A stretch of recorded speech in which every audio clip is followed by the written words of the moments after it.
ಈ ಬಾರಿ ಆಷಾಢ ಮಾಸದ 2ನೇ ಶುಕ್ರವಾರದ ಅಂಗವಾಗಿ ನಾಡಿನ ಅಧಿದೇವತೆ ಚಾಮುಂಡೇಶ್ವರಿ ನೆಲೆ ನಿಂತಿರುವಂತಹ ಮೈಸೂರಿನ ಚಾಮುಂಡಿ ಬೆಟ್ಟದಲ್ಲಿ ವಿಶೇಷ ಪೂಜಾ ಕೈಂಕರ್ಯಗಳನ್ನು ನೆರವೇರಿಸಲಾಗ್ತಾ ಇದೆ. 2ನೇ ಆಷಾಢ ಶುಕ್ರವಾರವೂ ಕೂಡ ಚಾಮುಂಡೇಶ್ವರಿ ದೇವಿಗೆ ಲಕ್ಷ್ಮಿಯ ಅಲಂಕಾರವನ್ನು ಮಾಡಲಾಗಿದೆ.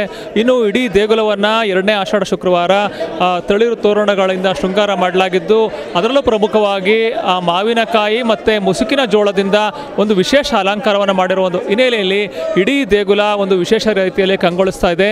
ವಿವಿಧ ಬಗೆಯ ಹೂಗಳಿಂದಲೂ ಕೂಡ ದೇಗುಲವನ್ನು ಶೃಂಗಾರ ಮಾಡಲಾಗಿದೆ.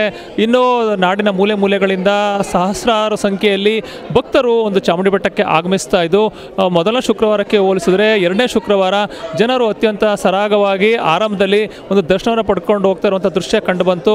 ಇಂದು ಬೆಳಗಿನ ಜಾವ 3:30 ಗಂಟೆಯಿಂದಲೇ ಚಾಮುಂಡೇಶ್ವರಿ ದೇವಿಗೆ ಪಂಚಾಮೃತ ಅಭಿಷೇಕ, ಮಹಾನ್ಯಾಸ ರುದ್ರಾಭಿಷೇಕ ಸೇರಿದಂತೆ ವಿವಿಧ ಬಗೆಯ ಅಭಿಷೇಕಗಳನ್ನು ನೆರವೇರಿಸಲಾಯಿತು. ಆ ಬಳಿಕ 5 ಗಂಟೆಯಿಂದ ಒಂದು ಭಕ್ತರಿಗೆ ಒಂದು ದರ್ಶನವನ್ನು ಪಡೆಯೋದಕ್ಕೆ ಅನುವನ್ನು ಮಾಡಿಕೊಡಲಾಗಿದ್ದು, ಭಕ್ತರು ಕೂಡ ಒಂದು ಸರದಿ ಸಾಲಿನಲ್ಲಿ ನಿಂತು ದೇವಿಯ ದರ್ಶನವನ್ನು ಪಡೆದು ಪುನೀತರಾಗ್ತಾ ಇದ್ದಾರೆ.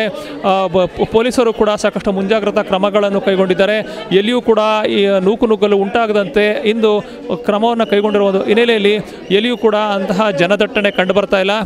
ಎಲ್ಲ ಎಡೆಯೂ ಕೂಡ ಒಂದು ಜನರು ಒಂದು ಸಲೀಸಾಗಿ ಸಾಗುವ ಮುಖಾಂತರ ದೇವಿಯ ದರ್ಶನವನ್ನು ಪಡೆದು ಪುನೀತರಾಗ್ತಾ ಇದ್ದಾರೆ. ಒಟ್ಟಾರೆಯಾಗಿ 2ನೇ ಆಷಾಢ ಶುಕ್ರವಾರದ ಅಂಗವಾಗಿ ಮೈಸೂರಿನ ಚಾಮುಂಡಿ ಬೆಟ್ಟದಲ್ಲಿ ಒಂದು ವಿಶೇಷ ಪೂಜಾ ಕೈಂಕರ್ಯಗಳು ಇಂದು ಬೆಳಗಿನ ಜಾವದಿಂದಲೇ ನೆರವೇರ್ತಾ ಇದ್ದು, ಭಕ್ತರು ಕೂಡ ಶಕ್ತಿ ದೇವತೆಯಾಗಿರುವಂತಹ ಚಾಮುಂಡೇಶ್ವರಿಯ ದರ್ಶನವನ್ನು ಪಡೆದು ಪುನೀತರಾಗ್ತಾ ಇದ್ದಾರೆ ಅಂತ ಹೇಳ್ಬೋದು. ಕ್ಯಾಮ್ರಾ ಪರ್ಸನ್ ಅರ್ಜುನ್ ಜೊತೆ ರಂಗಸ್ವಾಮಿ, ಪ್ರತಿನಿಧಿ ನ್ಯೂಸ್, ಮೈಸೂರು.